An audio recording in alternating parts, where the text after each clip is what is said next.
Feliz sábado a todos. Deus abençoe você. Amém. Deus tem uma bênção especial para a sua vida nesse sábado, nessa manhã especial. E eu particularmente quero dizer que todos os sábados são dias especiais, são dias que nós temos um encontro especial com o nosso Deus, na verdade. Mas para mim, o mais especial ainda é estar num sábado na minha igreja. Você vai dizer assim, é pastor, adventista, mas essa é a minha igreja. É aqui que eu conhecia Jesus, que eu entrei pela primeira vez na igreja. Eu lembro o primeiro dia que eu entrei lá na galeria, lá em cima. Foi aqui que eu fui batizado nesse tanque. Foi aqui que eu casei com a minha esposa. Foi aqui que eu realizei meu primeiro batismo. Não era nem pastor ainda, era dos anciãos, eu, o Edson, Rodrigues, tivemos essa experiência também, o César. Foi aqui que eu preguei o meu primeiro sermão. Muita coisa boa me lembra essa igreja. É aqui que nós fizemos os primeiros amigos em Cristo. Nós jamais esqueceremos. E é tão bom ver o rosto dos irmãos. Que bom. Inclusive, que bom ver você. Fico muito feliz ver todos os irmãos. Queridos, Deus, Ele é por nós, nunca contra nós. Amém? E se Deus é por nós, ninguém será contra nós. Ninguém. Na palavra de Deus, eu gostaria de convidá-los agora a abrir no livro de Romanos, no capítulo 8. Iremos ao versículo 31. Abra sua Bíblia. Sagradas Escrituras, a palavra de Deus. No livro de Romanos, capítulo 8, versículo 31.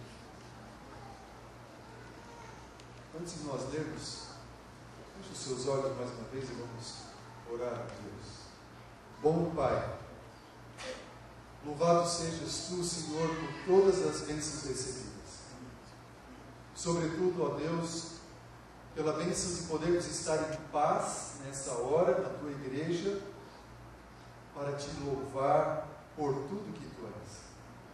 Nós Te agradecemos por tudo, Senhor. Não temos como expressar a nossa gratidão a Ti, através das nossas palavras, a não ser vir aqui, render louvores a Ti, entregar nossas vidas a Ti. O Senhor tem uma mensagem para nós nessa manhã. Humildemente, ó Pai, nessa hora, em nome de Cristo Jesus, rogamos que o Teu Santo Espírito repouse sobre nós, que Ele venha tocar os nossos corações, impressionar a nossa vida com o conforto que a Tua palavra somente pode nos dar. Usa esse instrumento, Senhor Deus. Fale o que o Senhor escolheu. Com perdão dos pecados, nós pedimos para a honra e louvor do Teu nome. Amém. Amém. Romanos 8, versículo 31, nós lemos: que diremos, pois, à vista destas coisas? Se Deus é por nós, quem será contra nós? Versículo 35 diz: quem nos separará do amor de Cristo? Será a tribulação? Paulo diz: ou a angústia, ou a perseguição, ou fome, ou nudez, ou perigo, ou espada. Versículo 37, em todas estas coisas, porém, somos mais do que vencedores por meio daquele que nos amou, porque eu estou bem certo de que nem a morte, nem a vida, nem anjos, nem principados, nem coisas do presente, nem do porvir, nem poderes, nem altura ou sequer profundidade, nem qualquer outra criatura poderá separar-nos do amor de Deus, que está em Cristo Jesus, nosso Senhor. Amém? Amém. Irmãos, nada, absolutamente nada, diz a Bíblia, pode nos separar do amor de Deus. Nada. Seja a provação, seja o perigo, seja a espada, seja a nudez, seja a fome, nada nos separa do amor de Deus. Amém? Deus, Ele é sempre por nós, nunca contra nós. Ele é o teu Pai que te ama, teu Deus de amor, que entregou a vida por você na cruz do Calvário para te salvar. Essa é a maior prova de amor que Deus deixou para você e para mim. Ele disse: eu estarei com vocês todos os dias, até a consumação dos séculos. Esse Deus está aí do seu lado hoje. Ele te ama, te conhece pessoalmente. Amém. E nada vai afastar Deus de ti. e para provar que Deus é por nós, nunca contra nós. Eu gostaria de convidá-los a abrir agora as Sagradas Escrituras no livro de Jó, no capítulo 1. O livro de Jó fica imediatamente antes do livro dos Salmos. Se você abrir os Salmos, você vai abrir no meio da Bíblia, você tem o livro de Salmos.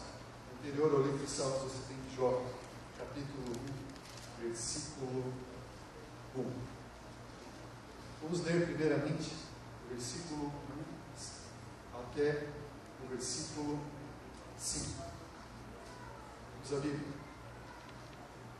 Livro de Jó, capítulo 1, versículo 1 até o versículo 5. A palavra de Deus diz assim: havia um homem na terra de Uz, cujo nome era Jó, homem íntegro e reto, temente a Deus e que se desviava do mal. Nasceram-lhe 7 filhos e 3 filhas. Possuía 7.000 ovelhas, 3.000 camelos, 500 juntas de bois e 500 jumentas. Era também muito numeroso o pessoal ao seu serviço, de maneira que este homem era o maior de todos os do Oriente. Seus filhos iam às casas uns dos outros e faziam banquetes, cada um por sua vez, e mandavam convidar suas 3 irmãs para comerem e beberem com eles. Versículo 5. Decorrido o turno de dias de seus banquetes, chamava Jó a seus filhos e os santificava.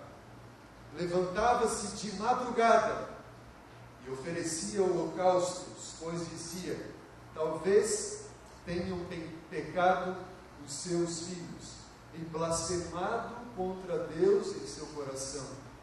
Assim fazia Jó continuamente. Queridos irmãos e amigos presentes, nos primeiros 5 versículos do livro de Jó, nós temos uma apresentação de quem era Jó.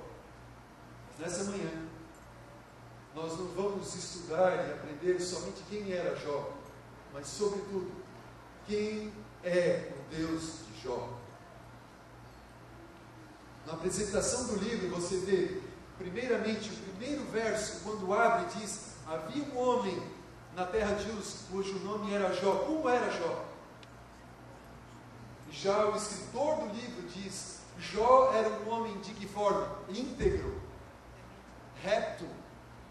Ele temia Deus e fazia o que mais? Se desviava do mal. Que homem! A Bíblia, você encontra na palavra de Deus um livro voltado somente à história desse homem. Mas quando abre a história desse homem, diz quem ele era. Ele era um homem íntegro. Sabe o que isso quer dizer íntegro? Integral, no todo. Você comeu hoje de manhã talvez um pãozinho integral? Ou aquela granola integral? Dizer que ela não foi dividida, não foi ali separada alguma coisa dela, integral. Diz que Jó, ele era um homem íntegro, ele era inteiro na sua adoração para com Deus. Com ele e na sua adoração para com Deus, não havia coração dividido. Esse é o ideal de todo cristão. E a serva de Deus, a senhora White, nos diz no livro Grande Conflito, que todo aquele que não é um decidido seguidor de Cristo Jesus, quem é que sabe completar o resto? Serve de Satanás. Todo aquele que não é um decidido seguidor de Cristo, ele se torna servo de Satanás. Jó, ele era um homem que decididamente escolheu seguir ao seu Senhor, íntegro, por completo. Sabe o que isso significa? Se há alguma coisa na nossa vida que nos tem afastado de Deus, você conhece ali, talvez aquele pecado acariciado que você tem no seu coração, sabe, feito carinho nele por muito tempo. Se nós não confessarmos e deixarmos, se nós não formos integralmente, de todo o coração, nós não decidimos servir a Cristo, nós seremos servos de Satanás. Sabe o que isso significa? Que nós estaremos nas mãos do diabo como marionetes. E eu, longe de mim, querer ser uma marionete do diabo. Longe de qualquer um de nós, na verdade. Isso faz-nos meditar e pensar. Jó era um homem íntegro, reto, temia a Deus, e ele se desviava do mal. Queridos amigos, irmãos, quanto que o ser humano hoje gosta de ver o mal, não é verdade? E tem programas da televisão que só promovem o mal, só promovem o sangue, só promovem morte, perseguição, destruição, assaltos, tudo. Quantos estão ali só para ver o mal, só para ver o sangue? Jó se desviava do mal. E esse homem de Deus, ele vivia o cristianismo autêntico. Sabe qual é o cristianismo autêntico? É o cristianismo do coração. Ele juntava os seus filhos, cada dia um banquete na casa de um filho. Pois no final do turno daqueles dias, ele levantava de madrugada e oferecia sacrifícios para cada um dos seus filhos. Pois quem sabe, pensava Jó, talvez algum deles tenha pecado no seu coração. Esse é o cristianismo autêntico verdadeiro. Jesus Cristo falou isso. Jesus disse que qualquer um que olhar com olhos impróprios para uma mulher, o que ele disse? No seu coração já pecou. Adulterou, já pecou com ela. Jó, ele vivia o cristianismo autêntico do coração. Quantos de nós vivemos um cristianismo só de aparência? Só cristãos nominais. Perdão, cristãos nominais, só de boca para fora. Vemos a igreja no sábado, alguns na quarta e no domingo.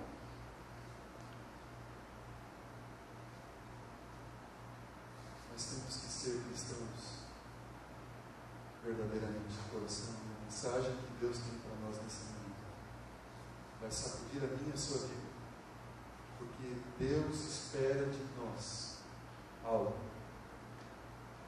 e o que Ele espera de nós é tão pouco para nos dar a salvação.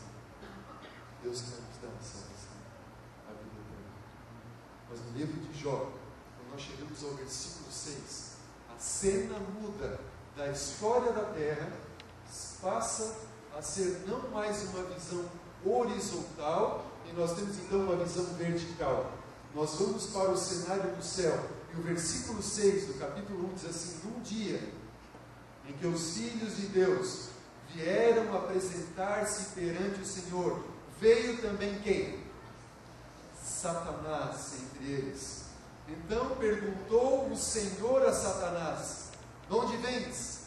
Satanás respondeu ao Senhor e disse: de rodear a terra e passear por ela. Versículo 8. Perguntou ainda o Senhor a Satanás: observasse meu servo Jó, porque ninguém há na terra semelhante a ele, homem íntegro, reto, temente a Deus, que se desvia do mal. Perceberam? Note, no meio do drama da vida de Jó, de tudo que ele passou, e você conhece a história da vida de Jó, Jó não sabia por que estava passando por tudo aquilo, nem tampouco seus amigos, porque julgava-se que naquele tempo, alguém que passasse por tribulações, por sofrimento, estava sofrendo o juízo de Deus, por algum pecado que pudera ter cometido. Nós, no entanto, não olhamos para a vida de Jó sob essa perspectiva, porque nós já conhecemos o final da história. Nós vemos que o empate cósmico, a luta entre o bem e o mal, é que estava sendo travada na vida daquele homem. Só que a vida daquele homem tem a ver com a sua e com a minha vida também. Como assim, pastor?